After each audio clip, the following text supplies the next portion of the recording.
the church is very blessed to have the writings of the Apostle Paul, because there's a lot of things that we would not know or would not have in writing had it not been for his writings, and things that he clarified for us, things that he instructed us on.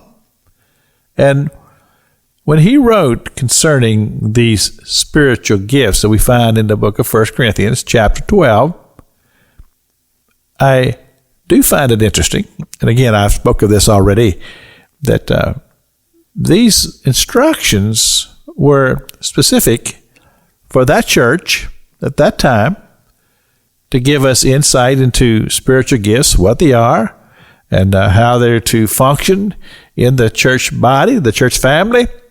It's fascinating. Now, so Pastor King, how did he come to this tremendous knowledge of these things when we don't have these things written by the apostles? Well, Scripture tells us that he spent a lot of time just sitting at the feet of Jesus. And I know Jesus had already gone to heaven, but yet the same Jesus who came to him on the Damascus road and spoke to him is the same presence that he would just spend his time in prayer and fasting and seeking after the Lord. And the Lord showed him many things. And it was a period of time of separation from the world and a time of preparation for a ministry that was to come. Just to give you some insight into this, you go over to the book of 2 Corinthians, you'll find that the apostle begins to tell us about a time in his life. He says, whether in the body or out of the body, I'm not sure. But he says, I went into a spiritual world. He refers to it as being the third heaven.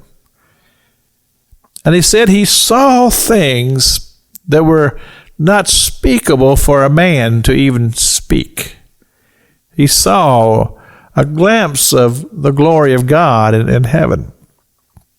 Well, here's the thing.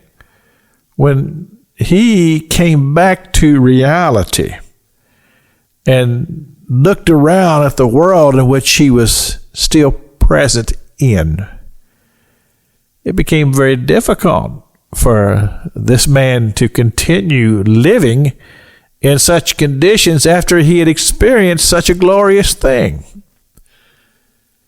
And so God, the Scripture says this, that God allowed a messenger from Satan to come and really begin to torment him. And the apostle prayed. He says, Lord, he said, take this thorn that's been infected in my body. Take this thorn and remove it. And in essence, Jesus said, no, you need it. You need this thorn in your flesh to allow you to realize that you're still in the flesh and you're living in this present world. You see, with such insight into spiritual things as he saw and participated in, it gives you the glimpse of how he came to these revelations that he shares with us so eloquently in these scriptures that he's written and given to the church. This is Pastor Jack King with the gospel on the radio broadcast.